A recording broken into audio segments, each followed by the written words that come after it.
It really makes me cringe listening to all that. Thank you for that kind introduction, but I hate hearing about myself. And just as a show, well, maybe if you could just applaud. How many of you know who NVIDIA is?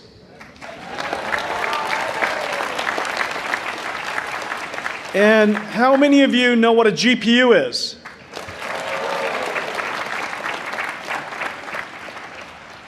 Okay, good. I don't have to change my speech.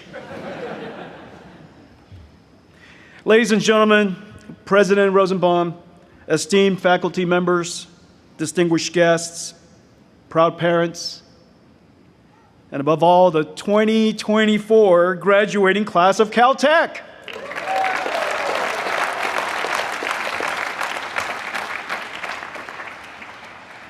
This is a really happy day for you guys. You gotta look more excited. You know you're graduating from Caltech. This is the school of the great Richard Feynman, Linus Pauling, and someone who is very influential to me and our industry, Carver Mead. Yeah, this is a very big deal. Today is a day of immense pride and joy. It is a dream come true for all of you, but not just for you, because your parents and families have made countless sacrifices to see you reach this milestone. So let's take this moment and congratulate them, thank them, and let them know you love them.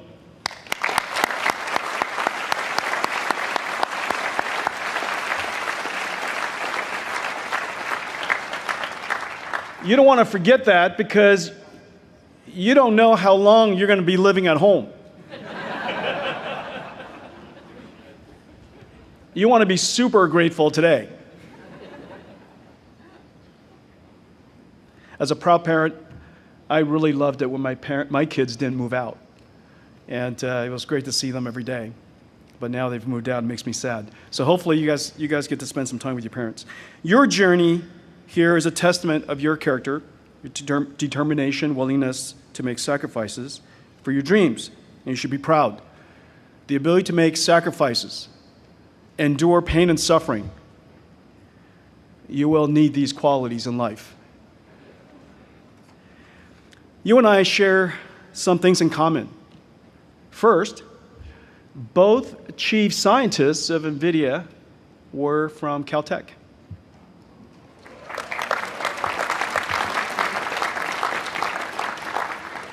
And one of the reasons why I'm giving this speech today is because I'm recruiting.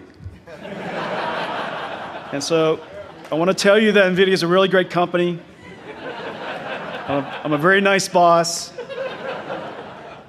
universally loved. Come work at NVIDIA. You and I share a passion for science and engineering. And although we're separated by about 40 years, we are both at the peaks of our career. For all of you who've been paying attention to NVIDIA and myself, you know what I mean. It's just that in your case, you'll have many, many more peaks to go. I just hope that today is not my peak, not the peak. And so I'm working as hard as ever to make sure that I have many more peaks ahead. Last year, I was honored to give the commencement address at Taiwan University. And I shared several stories about NVIDIA's journey and the lessons that we learned that might be valuable for graduates. I have to admit that I don't love giving advice, especially to other people's children. And so my advice today will largely be disguised in some stories that I've enjoyed and some life experiences that I've enjoyed. I'm the longest running tech CEO in the world today, I believe. And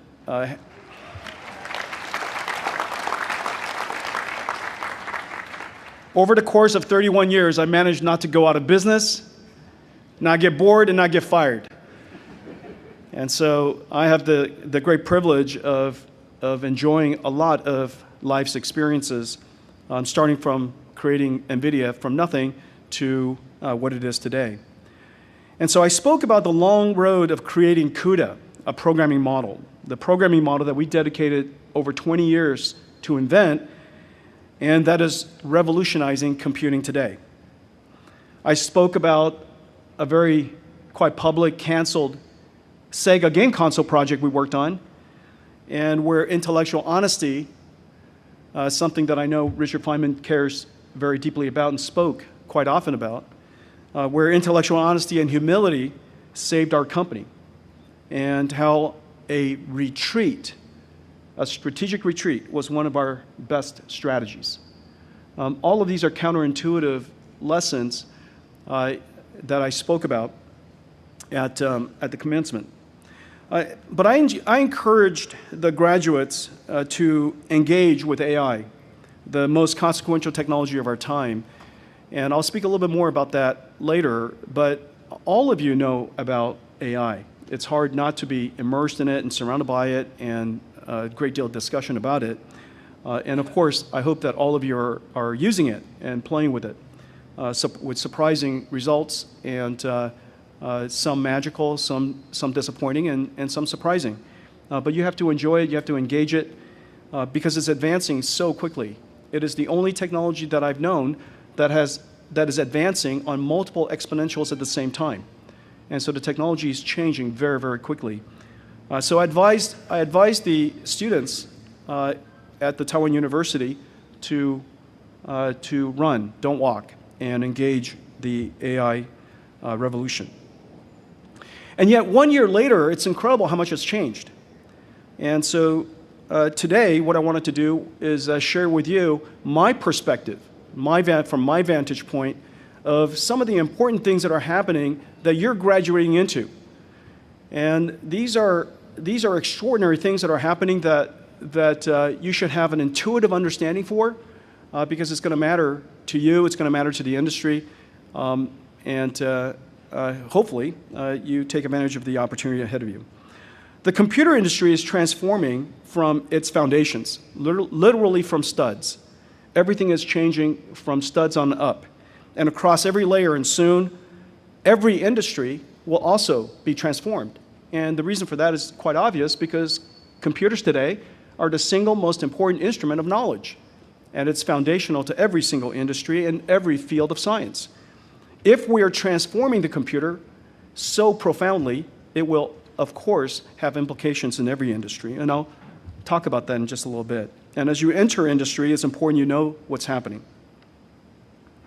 Modern computing traces back to the IBM System 360. That was the architecture manual that I learned from. It's an architecture manual that you don't need to learn from.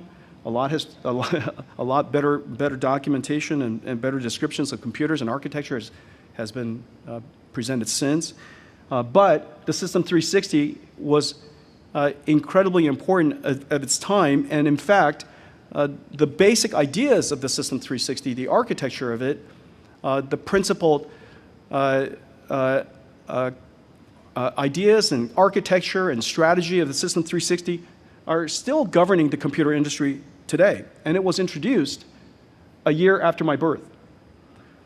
In the 80s, I was among the first generation of VLSI engineers who learned to design chips from Mead and Conway's landmark textbook. And I'm not sure if it's still being taught here. It should be, in the introduction of VLSI systems. Based on Carver Mead's pioneering work here at Caltech on chip design methodologies and textbook that revolutionized IC design. And it enabled our generation to design supergiant chips and ultimately the CPU. The CPU led to exponential growth in computing. The performance, the incredible technology advances, that's called Moore's Law, fueled the information technology revolution. The industrial revolution that we are part of, that my generation was part of, saw the mass production of something the world had never seen before. The mass production of something that was invisible, easy to copy, the mass production of software. and it led to a $3 trillion industry. When I sat where you sat, the IT industry was minuscule. And the concept that you could make money selling software was a fantasy. And yet today, it's one of the most important commodities, most important technologies and product creations that our industry produces. However, the limits of Dennard scaling, of transistor scaling, and instruction-level parallelism have slowed CPU performance. And the slowed CPU performance gains is happening at a time when computing demand continues to grow exponentially. This exponentially growing gap between demand of computing and the capabilities of computers, if not addressed, computing energy consumption and cost, inflation, would eventually stifle every industry. We see very clear signs of computing inflation as we speak. And after 2 decades of advancing NVIDIA's CUDA, NVIDIA's accelerated computing offers a path forward. That's the reason why I'm here. Because finally the industry realized of the incredible effectiveness of accelerated computing at precisely the time that we're witnessing computing inflation after several decades. By offloading time-consuming algorithms to a GPU that specializes in parallel processing, we routinely achieve 10, 100, sometimes 1,000-fold speed-ups, saving money, cost, and energy. We now accelerate application domains from computer graphics, ray tracing, of course, to gene sequencing, scientific computing, astronomy, quantum circuit simulations, SQL data processing, and even pandas data science. Accelerated computing has reached a tipping point. That is our first great contribution to the computer industry, our first great contribution to society, accelerated computing. It now gives us a path forward for sustainable computing where cost will continue to decline as computing requirement continues to grow. A hundredfold of anything in time or cost or energy savings that accelerated computing opened surely would trigger a new development somewhere else. We just didn't know what it was until deep learning came to our consciousness. A whole new world of computing emerged. Jeff Hinton, Alice Krzyzewski, and Ilya Sutskever used NVIDIA CUDA GPUs to train AlexNet and shocked the computer vision community by winning the 2012 ImageNet Challenge. This was the big moment, the big bang of deep learning, a pivotal moment that marked the beginning of the AI revolution. Our decisions after AlexNet transformed our company is something that's worth taking note of. Our decisions after AlexNet transformed our company and likely everything else. We saw the potential of deep learning and believed, just believed through principled thinking, believed through our own analysis of the scalability of deep learning. We believed the approach could learn other valuable functions, that maybe deep learning is a universal function learner. And how many problems are difficult or impossible to express using fundamental first principles. And so when we saw this, we thought, this is a technology we really have to pay attention to because its limits are potentially only limited by model and data scale. However, there were challenges at the time. This is 2012, shortly after 2012. How could we explore the limits of deep learning without having to build these massive GPU clusters? At the time, we were a rather small company. Building these massive GPU clusters could cost hundreds and hundreds of millions of dollars. And if we didn't, though, there was no assurance that it would be effective if we scaled. However, no one knew how far deep learning could scale, and if we didn't build it, we'd never know. This is one of those, if you build it, will they come? Our logic is if we don't build it, they can't come. And so we dedicated ourselves based on our first principled beliefs and our analysis, and we got ourselves to the point where we believed this was going to be so effective, and when the company believes something, we should go act on it. So we dove deep into deep learning, and over the next decade, systematically reinvented everything. We reinvented every computing layer, starting with the GPU itself. The invention of the modern GPU, which is very different than the GPU of the past that we invented in the first place. And we went on to invent just about every other aspect of computing, the interconnects, the systems, the networking, and of course, software. We invested billions. We invested billions into the unknown.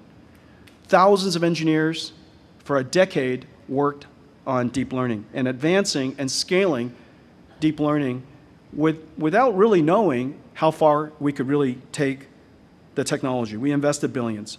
And we designed and built supercomputers to explore the limits of deep learning and AI.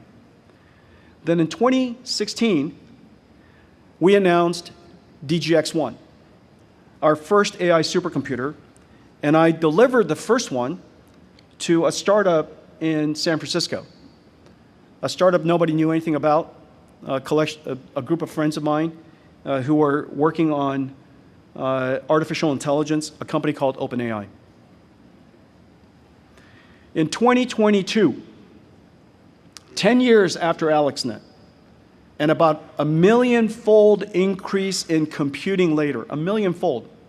If you could just imagine, what would it be like if your laptop was a million-fold more capable? A million-fold later, OpenAI launched ChatGPT, and AI went mainstream.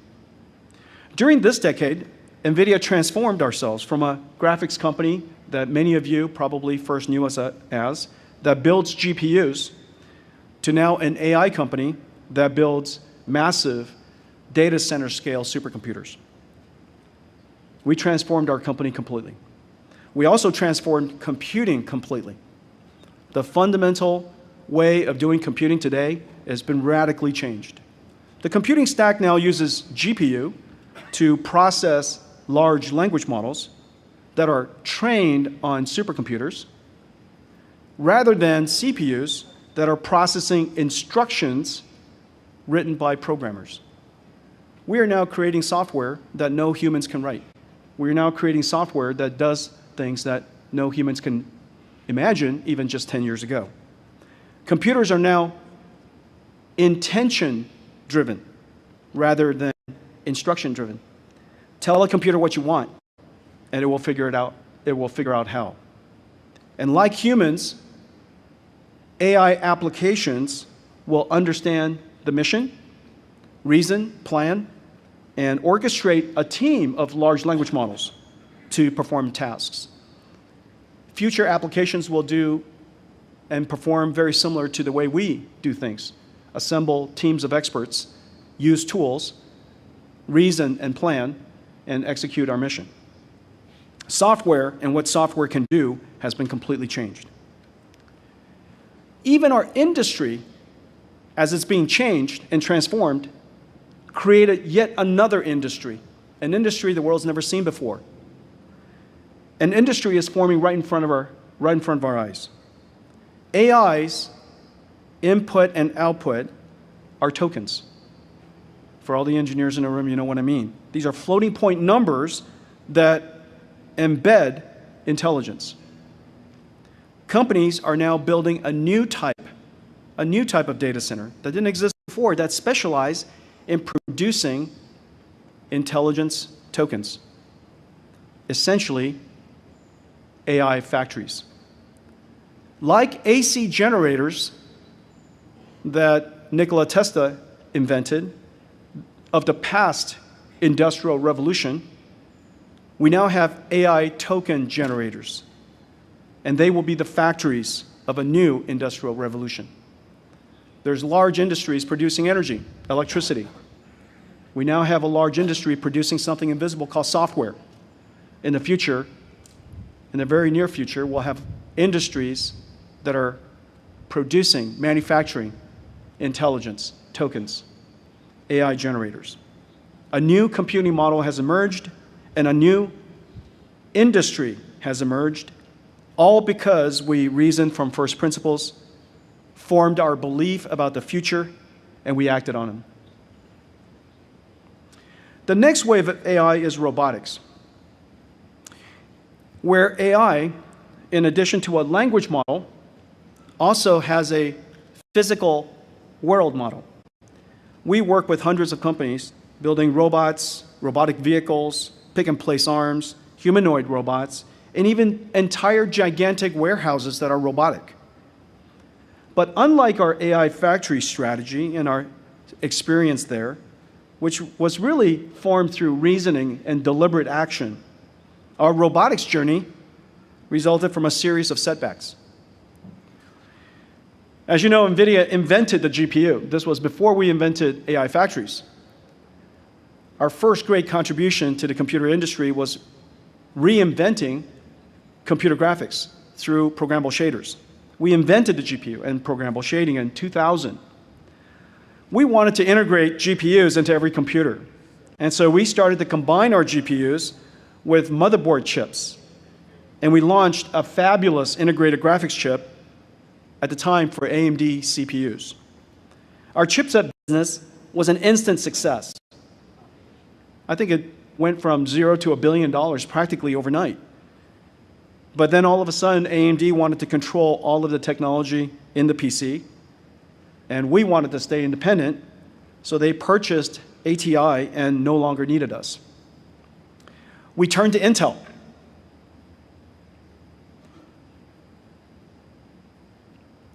That probably wasn't a great idea, but we turned to Intel and negotiated a license to connect to Intel CPUs. Apple was excited about what we were building and asked us to work on a new computer with them, which became the first MacBook Air. Well, Intel saw what happened and decided they didn't want us to do that anymore. And so they terminated our agreement. Well, we pivoted again. And this time, we went and licensed ARM. And we built a low-power SoC, a mobile SoC, the world's first SoC that was essentially a computer, a full operating computer, and it was incredible. Our chip excited Google, and they asked us to work on a new device, which turned out to have been the Android mobile device. Well, Qualcomm decided they didn't want us to do that. And so they didn't want us to connect to their modems, and it's hard to build a mobile device without being connected to a modem. And there were no other LTE modem companies. So we had to exit the mobile device market. Well, this happened practically on a year rhythm. And we would build something, it would be incredibly successful, generate enormous amounts of excitement, and then 1 year later, we were kicked out of those markets. Well, with no more markets to turn to, we decided to build something where we are sure there are no customers. Because one of the things you can definitely guarantee is where there are no customers, there are also no competitors. And nobody cares about you. And so we chose a market with no customers, a $0 billion market, and then it was robotics. We built the world's first robotics computer, processing an algorithm nobody understood at the time called deep learning. This is over 10 years ago now. 10 years later, I can't be happier with what we've built and the opportunity to create the next wave of AI. More importantly, we developed agility and a culture of resilience. One setback after another, we shook it off and skated to the next opportunity. Each time, we gained skills and strengthened our character. We strengthened our corporate character. Our company is really hard to distract and really hard to discourage, and no setback that comes our way doesn't look like an opportunity these days. Ironically, the robotics computer that we built today doesn't even need graphics, which is why our journey started in the first place. So where we are today tells us something and teaches us something. The world is uncertain, as Richard Feynman would say, and the world can be unfair and deal you with tough cards. Swiftly shake it off.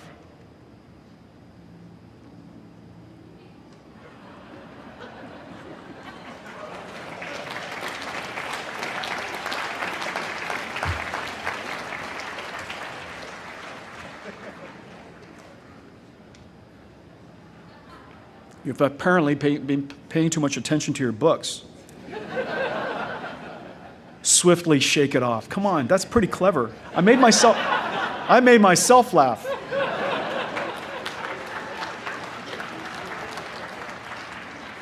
There's another opportunity out there, or create one. Let me tell you one more story. I used to work from one of our international sites for 1 month each summer. When our kids were in their teens, we spent a summer in Japan. Over a weekend, we visited Kyoto and the Silver Temple. If you haven't had a chance to go, you must. It's renowned for its exquisite moss garden. The day we visited was quintessential Kyoto summer day.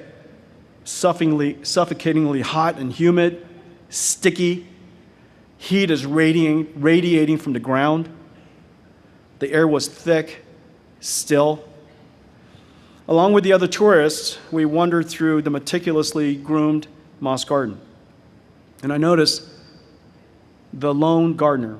Now remember, the moss garden, this is the Silver Temple. The moss garden is gigantic. It's about the size of this courtyard. And it has the largest collection of just about apparently every species of moss in the world. And just exquisitely maintained.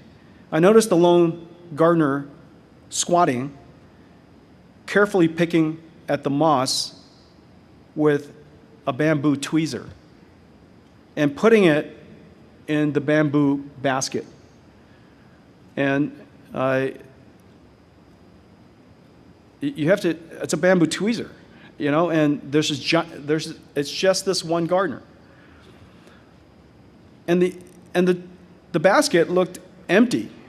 Well, for a moment there, I thought he was picking imaginary moss into a pile of imaginary dead moss. And so I walked up to him, and I said, "What are you doing?"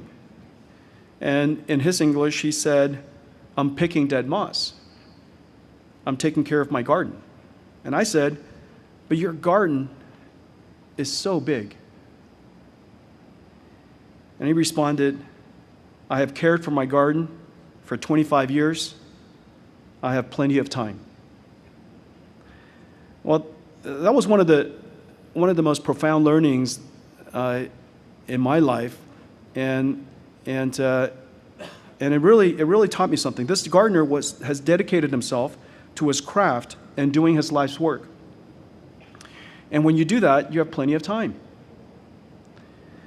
I begin each morning, I do every single morning exactly the same way. I begin each morning by doing my highest priority work first.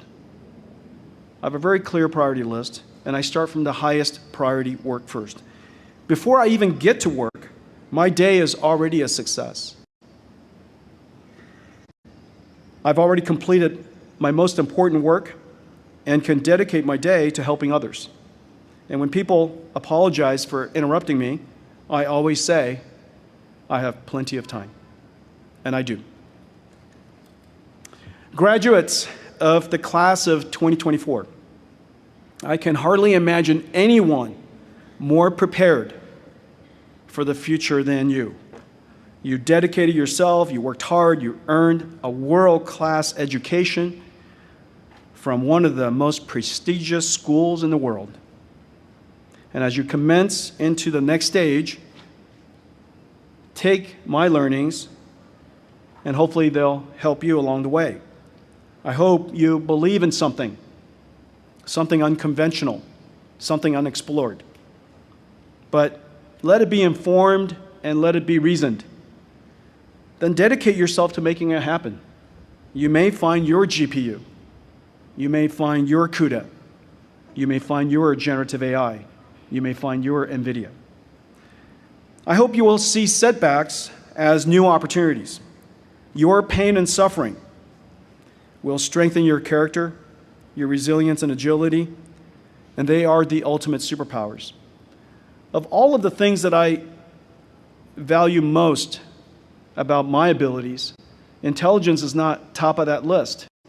My ability to endure pain and suffering, my ability to work on something for a very, very long period of time, my ability to handle setbacks and see the opportunity just around the corner, I consider to be my superpowers. And I hope they're yours.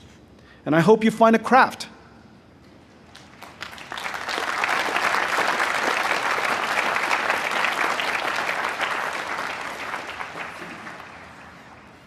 I hope you find a craft.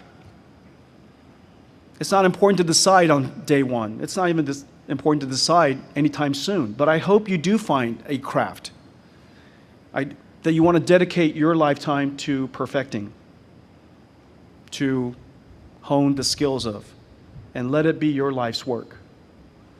And then lastly, prioritize your life. There are so many things going on. There's so many things to do. But prioritize your life, and you will have plenty of time to do the important things. Congratulations, class of 2024. Go get them.